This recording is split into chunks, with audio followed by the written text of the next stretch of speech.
Uh, Hi guys, my name is Chandrasekhar Barula and I am a chartered accountant. And basically these are information system audit sessions, and these sessions are conducted to make information system audit study of a post qualification course of information system audit in a easy format, in a very easy format, so that all the concepts are easily understood by the listeners of this particular class. So we were doing software architecture. Before we proceed, I just wanted to tell that my number is 9899123008. आप चाहे मुझे contact करें. If you are near Delhi, you can call me up. If there is any feedback, you can give me feedback as regards these lecture. और अगर कोई concept समझ में नहीं आ रहा है or something like that, you feel free to call me up. And if you are near Delhi, हम कभी भी मिल भी सकते हैं. सो आज हम चलते हैं प्रोग्रामिंग लैंग्वेज.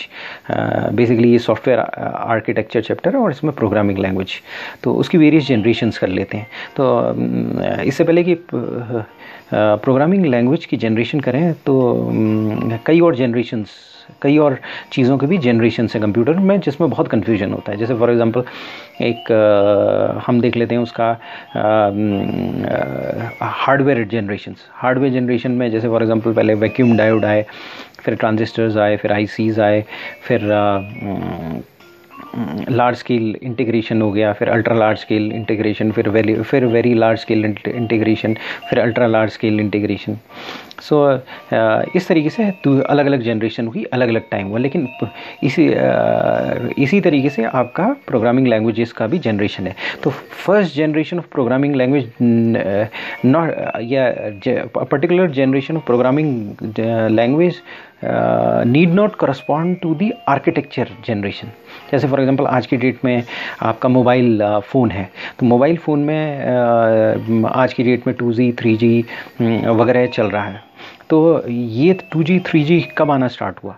ये 2G 3G कुछ ही समय पहले आना स्टार्ट हुआ. मतलब ऐसा है कि पहले जो था हमारा डायल-अप लाइन होती थी, फिर ब्रॉडबैंड आया. ब्रॉडबैंड भी आए हुए ज़्यादा समय नहीं हुआ है. फिर उसके बाद 2G आया, फिर 3G आया, फिर 4G आने वाला है. 4G आ गया है और इंडियन मार्केट में आने वाला है. बाकी जगह 4G आ गया. 5G वो साउथ कोरिया वगैरह में एक्सपेरिमेंट्स चल रहे हैं. 5G भी कुछ समय बाद आ जाएगा. तो हर चीज़ का जनरेशन अलग है. प्रोग्रामिंग लैंग्वेज का जनरेशन अलग है, आपका मोबाइल डिवाइस कम्युनिकेशन का जनरेशन अलग है, आपका हार्डवेयर का जनरेशन अलग है. तो हम यहाँ पर बात कर रहे हैं प्रोग्रामिंग लैंग्वेज का जनरेशन की. तो प्रोग्रामिंग लैंग्वेज का जनरेशन को समझने से पहले ये समझ लेते हैं कि हमें क्या समझ में आता है और कंप्यूटर को क्या समझ में आता है, और कौन सा ब्रिज हमने क्रिएट किया जो उससे कम्युनिकेट कर सकें. तो कंप्यूटर को 0101 समझ में आता है. तो पहले कंप्यूटर की जो जितनी भी प्रोग्रामिंग होती थी वो 0101 से होती थी, और ये सिस्टम डिपेंडेंट प्रोग्रामिंग होती थी. यानी कि हमें सिस्टम के बारे में पता होना बहुत ज़रूरी होता था. CPU के बारे में, रजिस्टर्स के बारे में, मेमोरीज़ के बारे में, रैम कहाँ पर है, कैसे कम्युनिकेट करेगी, उसके पर्टिकुलर कोड्स क्या हैं, उसका क्या आर्किटेक्चर, ये सारी चीज़ें पता होना हमारे लिए बहुत ज़रूरी था. तो फर्स्ट जनरेशन ऑफ लैंग्वेज में क्या होता था कि आप कंप्यूटर के पास जाते थे, कीबोर्ड से इनपुट नहीं करते थे, बल्कि आपके पास एक कार्डबोर्ड टाइप होता था, पंच कार्ड में क्या होता था, होल्स होते थे, not holes, not holes. Holes का मतलब होता था 1, नॉट होल्स का मतलब होता था 0. तो कंप्यूटर में उसे डालते थे और कंप्यूटर उसको उसी तरीके से रीड करता था. यानी कि अगर आप कोई भी डेटा कंप्यूटर को दे रहे हैं तो कंप्यूटर को डेटा इस पर्टिकुलर फॉर्म में देना पड़ता था, और प्रोग्रामर को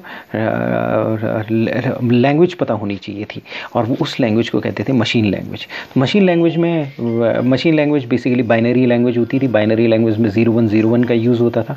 01 के स्ट्रिंग्स उसमें यूज़ होते थे. इसे नॉन प्रोसीजरल लैंग्वेज कहते हैं, जो आपकी मशीन लैंग्वेज. और इवन सेकंड जनरेशन लैंग्वेज जब भी आई, इसे नॉन प्रोसीजरल लैंग्वेज कहते हैं. बाद में प्रोसीजरल ओरिएंटेड लैंग्वेज कहा जाने लगा. Procedural language third generation language से, जैसे हाई लेवल लैंग्वेज भी हम कहते थे, वहाँ से स्टार्ट हुई. तो procedural language English type language थी बेसिकली, और जो फर्स्ट जनरेशन और सेकंड जनरेशन लैंग्वेजेस वो नॉन प्रोसीजरल लैंग्वेजेस थी. तो ये दोनों जो नॉन प्रोसीजरल लैंग्वेज थी, इसमें सबसे पहले फर्स्ट जनरेशन लैंग्वेज थी। First generation language machine language थी। ये मशीन की लैंग्वेज थी।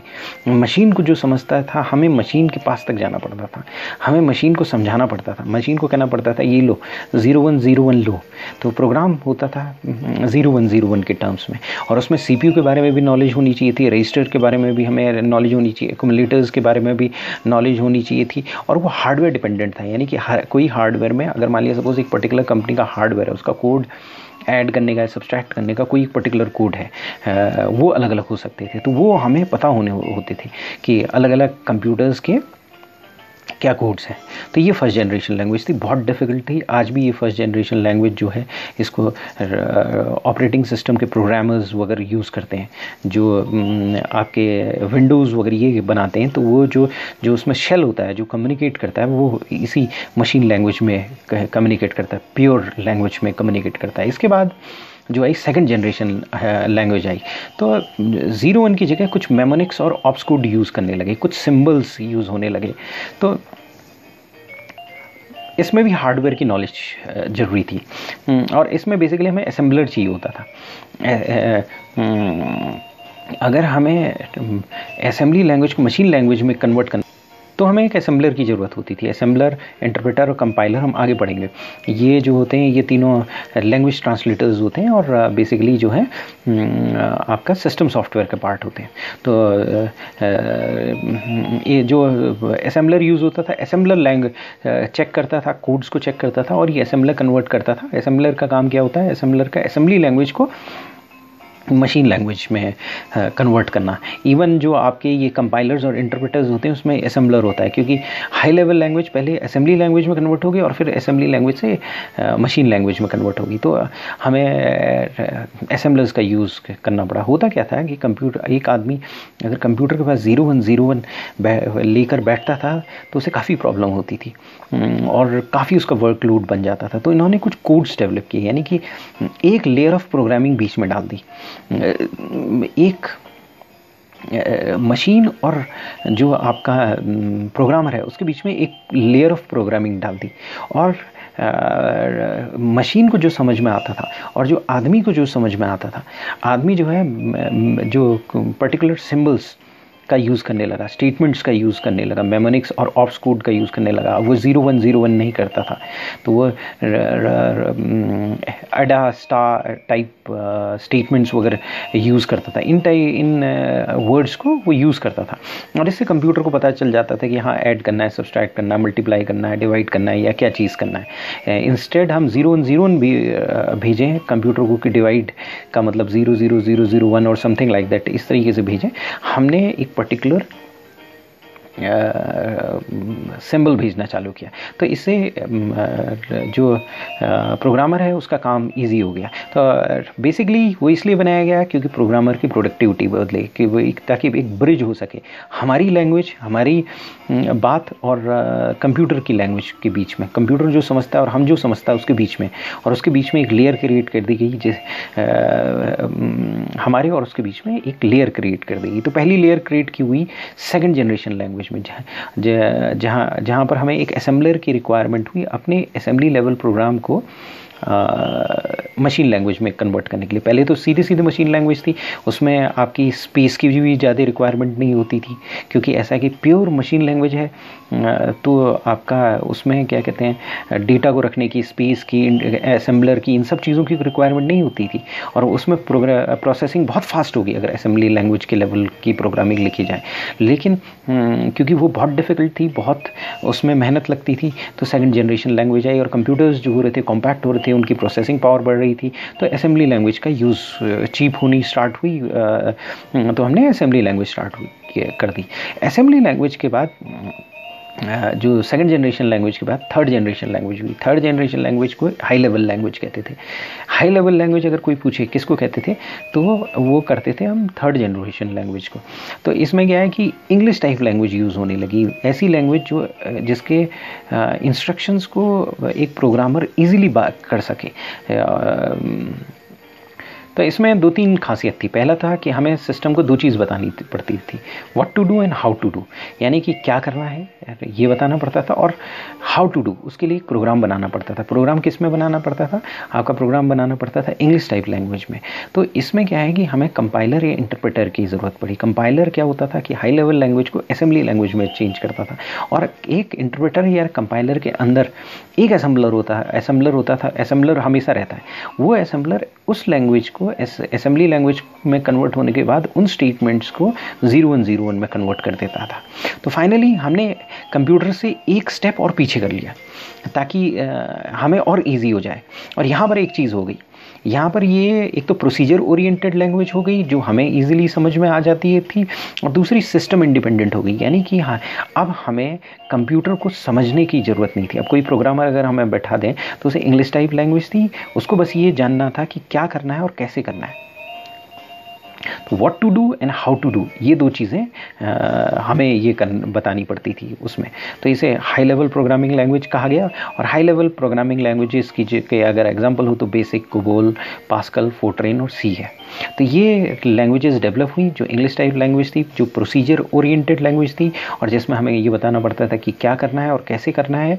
ये दोनों चीज़ें उसको ऑब्जेक्टिव क्या है हमारा, और हाउ टू डू के इंग्लिश टाइप स्टेटमेंट्स वगैरह हमें बताने पड़ते थे, और स्ट्रक्चर्ड वे में हम लिखते थे तो ह्यूमन अंडरस्टैंड करता था। तो ये third generation language I. Third generation language के बाद फोर्थ जनरेशन लैंग्वेज आई। तो यहाँ पर आपके जो फोर्थ जनरेशन लैंग्वेज आई, इसमें दो टाइप की लैंग्वेज आई, एक प्रोडक्शन ओरिएंटेड, एक यूज़र ओरिएंटेड। यूज़र ओरिएंटेड मतलब यूज़र के लिए, और प्रोडक्शन ओरिएंटेड मतलब जो आदमी एक प्रोग्राम क्रिएट करना चाह रहा है उसके लिए डिफरेंट लैंग्वेजेस थी। For example user oriented language में एक्सेल और स्ट्रक्चर्ड क्वेरी लैंग्वेज थी। स्ट्रक्चर्ड क्वेरी लैंग्वेज डेटाबेस में यूज़ होती थी, डीबीएमएस में, डेटाबेस मैनेजमेंट सिस्टम्स में क्वेरी करने के लिए। मालूम पड़ा आपके पास एक डेटाबेस क्रिएट हो गया। डेटाबेस में एक कंपनी का डेटाबेस है, सबकी सैलरी है, बेसिक है, ये चीज़ें। तो हमें पता करना है किसी की बेसिक पर्टिकुलर अमाउंट से ऊपर, ये 6,500 रुपये ये से ऊपर है, तो उसकी इन्फॉर्मेशन हमें मिल जाए।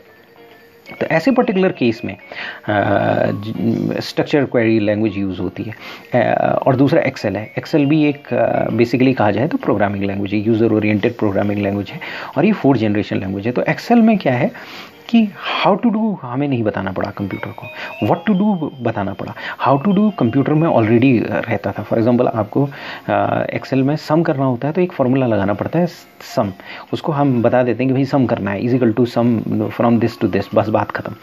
तो हाउ टू डू नहीं बताना पड़ता है, उसे व्हाट टू डू बताना पड़ता है, और वो कर देता है। फॉर एग्जांपल एक्सेल में अगर नेट प्रेजेंट वैल्यू निकालनी है तो is equal to NPV formula है, तो वो नेट प्रेजेंट वैल्यू निकाल देगा। उसकी स्क्वायर करना है, इज इक्वल टू SQ, एक समथिंग लाइक दैट, एक फार्मूला है, उस तरह से कर सकते हैं। अगर कोई डेटाबेस में लुकअप लगाना है तो हम is equal to V lookup करके वो कमांड से लगा लेते हैं और हमें आंसर्स मिल जाते हैं। और ये भी जो है हमारी प्रोसीजर ओरिएंटेड लैंग्वेज है, और ये ज़्यादा इंग्लिश टाइप लैंग्वेज है। मतलब इसमें एक यूज़र को कंप्यूटर में का आर्किटेक्चर क्या है इसको बिल्कुल भी जानने की ज़रूरत नहीं, और ये और इजी लैंग्वेज हो गई जो फोर्थ जनरेशन लैंग्वेज है। लेकिन इसकी लिमिटेशन है, इसमें आप जो चीज़ें हाउ टू डू पहले से होना चाहिए। हाउ टू डू अगर नहीं है, अगर मालूम पड़ा आपको अगर कोई पर्टिकुलर प्रॉब्लम आ गई, वो पहले नहीं सॉल्व हुई है या उसको फोर्सी नहीं किया गया, उसको इनबिल्ट नहीं किया गया आपके सिस्टम में, तो फिर फोर्थ जनरेशन लैंग्वेज आपकी काम नहीं कर सकती थी। यहाँ पर ये प्रॉब्लम्स आने लगी।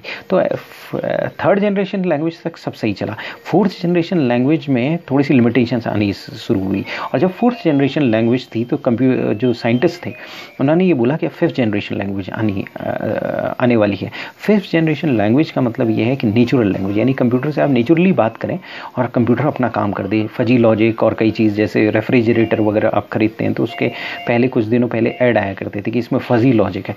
ये सारी चीज़ें जो फजी लॉजिक है, हम भी ये ह्यूमन बीइंग की तरह काम करती है, क्योंकि जो ह्यूमन बीइंग का लॉजिक भी है वो फजी लॉजिक है, वो कंप्लीट लॉजिक नहीं है। फॉर एग्जांपल ह्यूमन बीइंग आज से कुछ समय पहले जंगल में रहता था और उस समय उसके पास एक लिमिटेड इन्फॉर्मेशन होती थी, उसे उस इन्फॉर्मेशन पर एक्ट करना पड़ता था और उसके रिजल्ट्स देखने पड़ते थे। अगर कोई जानवर आ गया तो उसके पास एक लिमिटेड इन्फॉर्मेशन होती थी, भागना है, रुकना है, मारना है, बगल में क्या चीज़ पड़ी हुई है, और उस इन्फॉर्मेशन से उसे एक्ट करना पड़ता था। तो fifth generation language natural language हुई, यानी नेचुरल इंटरफेस हुआ, यानी कि कंप्यूटर से आप किसी भी तरीके से बात कर सकते हैं। आप कह सकते हैं कंप्यूटर बंद हो जा, या कंप्यूटर जी बंद हो जाइए, जो अमिताभ बच्चन KBCL में कहता है कि कंप्यूटर जी, एक पर्टिकुलर फॉर्मेट में वो बोलता है, तो वो किसी भी फॉर्मेट में बोले कंप्यूटर वो काम कर दे। तो नेचुरल लैंग्वेज का एरिया और छोटा है। ये नेचुरल लैंग्वेज अगर कंप्यूटर में एक लेवल से ज़्यादा आ जाएगी तो आर्टिफिशियल इंटेलिजेंस आ जाएगी, और इस पर मेजर वर्क चल रहा है। तो फोर्थ जनरेशन लैंग्वेज के बाद लिमिटेशंस आना स्टार्ट होगी। तो था कोई भी प्रोग्राम जो फोर्थ जनरेशन में है, एक्सेल वगैरह में है, तो आप उसमें प्रॉब्लम सॉल्व कर सकते हैं। फिफ्थ जनरेशन लैंग्वेज में और लिमिटेड है, अदरवाइज आपको थर्ड जनरेशन में जाना पड़ता था। तो आज की डेट में एक और जनरेशन ऑफ लैंग्वेज, एक और लैंग्वेज आ गई जिसे कहते हैं object oriented programming language. Object oriented programming language के बारे में हम डिटेल्ड वे में आगे पढ़ेंगे, अगले लेक्चर में पढ़ेंगे, क्योंकि वो थोड़ा सा वाइड एरिया है, उसका एरिया थोड़ा सा वाइड है। तो बेसिकली या तो हम थर्ड जनरेशन का यूज़ करने लगे और object oriented programming language use करने लगे। बेसिकली ये देखा जाने लगा कि ऑब्जेक्ट ओरिएंटेड प्रोग्रामिंग लैंग्वेजेस ज़्यादा से ज़्यादा यूज़ होने लगी। C++ जावा ऑब्जेक्ट ओरिएंटेड प्रोग्रामिंग लैंग्वेज है। उसमें क्या होता है कि ऑब्जेक्ट्स के इंटरेक्शन में काम करती हैं ये,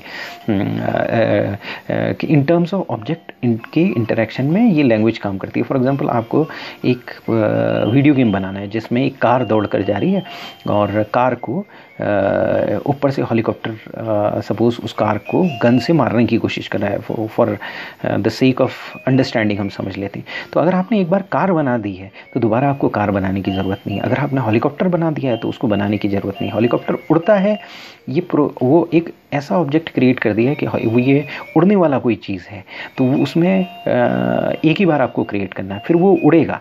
आप उसका फंक्शन लिख देंगे तो वो उड़ेगा। तो ऑब्जेक्ट्स के इंटरेक्शन, यानी कि आपको बार बार हेलीकॉप्टर की प्रोग्रामिंग नहीं करनी पड़ेगी, कार की प्रोग्रामिंग नहीं करनी पड़ेगी। आपको ये पता है कि एक ऑब्जेक्ट है, कार है, कार चलती है, रोड पर चलती है। हेलीकॉप्टर 3 डायमेंशनल एरिया में मूव करता है। जो कार है वो 2 डायमेंशनल एरिया में मूव करती है, यानी पृथ्वी में मूव करती है, पृथ्वी से सटी रहती है। और हेलीकॉप्टर ऊपर भी जा सकता है, नीचे भी जा सकता है, दाएं भी जा सकता है, बाएं भी जा सकता है। कार दाएं बाएं जा सकती है, आगे पीछे जा सकती है, यानी कि 2 डायमेंशन में कार सीमित है। तो ये पर्टिकुलर अगर कार का आपने पहले से प्रोग्राम बना रखा है, उस कार को ला सकते हैं, हेलीकॉप्टर को ला सकते हैं। हेलीकॉप्टर अपने तरीके से मूव करेगा, कार अपने तरीके से मूव करेगी, बंदूक का गोला अपनी तरीके से मूव करेगा। तो डिफरेंट ऑब्जेक्ट इंटरैक्ट करेंगे। उसमें आपको कार बनाकर कहीं पर उसका कोड ठीक है नहीं है, ये सारी चीज़ें टेंशन नहीं लेनी होगी। अगर आप एक विजुलाइज करेंगे, फॉर एग्जांपल टेंपल रन है, तो टेंपल रन में आप वो टेंपल रन में जो चोर है वो दौड़ता है, मूर्ति चुरा के दौड़ता है। तो जब वो दौड़ रहा होता है तो वो दौड़ने वाला ऑब्जेक्ट वो एक बार आपने बना दिया तो वो दौड़ेगा, मुड़ेगा, राइट हैंड मुड़ेगा, लेफ्ट हैंड मुड़ेगा या जंप करेगा। ये पर्टिकुलर चीज़ उस ऑब्जेक्ट की खासियत होगी और ऑब्जेक्ट उसी तरीके से इन्वायरमेंट से इंटरेक्ट करेगा। तो ये ऑब्जेक्ट ओरिएंटेड लैंग्वेजेस हैं। तो प्रोग्रामिंग लैंग्वेजेस में जो है 5 जनरेशन है। 5th जनरेशन लैंग्वेज जो है आर्टिफिशियल इंटेलिजेंस हो जाएगी, ये NLP हो जाएगी, नेचुरल लैंग्वेज प्रोसेसिंग कहते हैं। और एक्सटेंसिव रिसर्च हो रही है इस एरिया में। अभी तक हम नेचुरल लैंग्वेज में नहीं पहुंच पाए, लेकिन गूगल जो है, आप गूगल में आजकल हाई एंड जो मोबाइल फ़ोन्स हैं, स्मार्टफोन्स हैं, उसमें ओके गूगल आ रहा है, सिरी आ रहा है। तो सिरी से आप बात करोगे तो वो कुछ हद तक आपको जवाब दे देता है। तो वो नेचुरल लैंग्वेज प्रोसेसिंग की तरफ हम बढ़ रहे हैं और इसे नेचुरल लैंग्वेज इंटरफेस भी बोलते हैं। तो जो इंक्वायरर है वो नॉर्मल लैंग्वेज में बात करता है और उसके बाद उसको कंप्यूटर जवाब दे देता है, उसको अंडरस्टैंड करने लगता है। बेसिकली एक मूवी आई थी हर, उसमें आप उसका करैक्टर देखें, कंप्यूटर जो है वो नेचुरल लैंग्वेज इंटरफेस है, वो समझने लगा है आपको।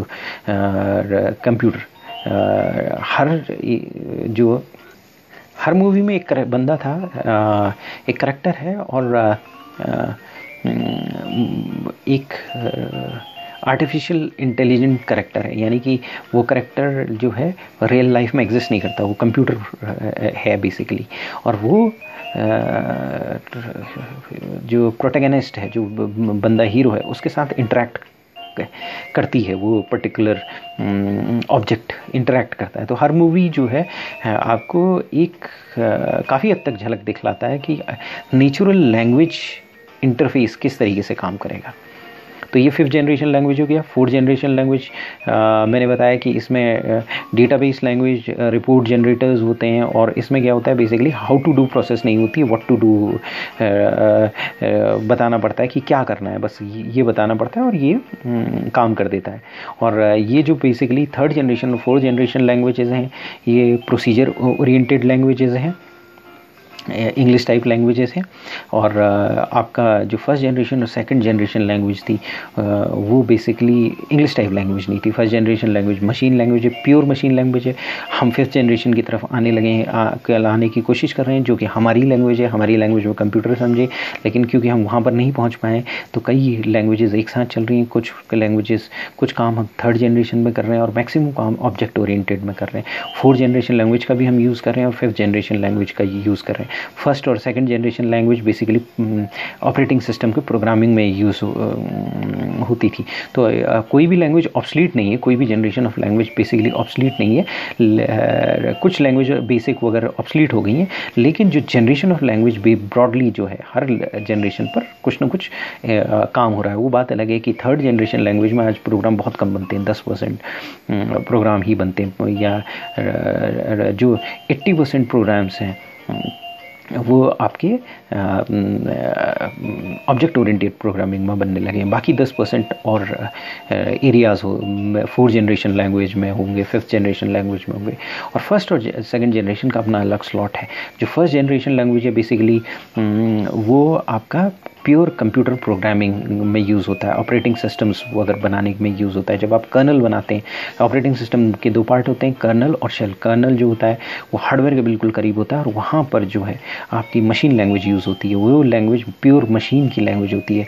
वहाँ पर जो डेवलपर है वो मशीन से बात कर रहा होता है, और उस डेवलपर की कॉस्ट जो they are very high cost professionals, जिसको मशीन लैंग्वेज पता है, जो सिस्टम आर्किटेक्चर के साथ काम कर सकता है, उसकी कॉस्ट आज की डेट में बहुत ही हाई है। They are prize professionals.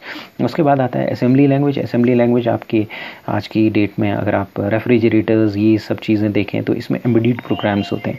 Refrigerator में बेसिकली उन्हें हमसे इंटरेक्ट ज़्यादा करने की ज़रूरत नहीं है।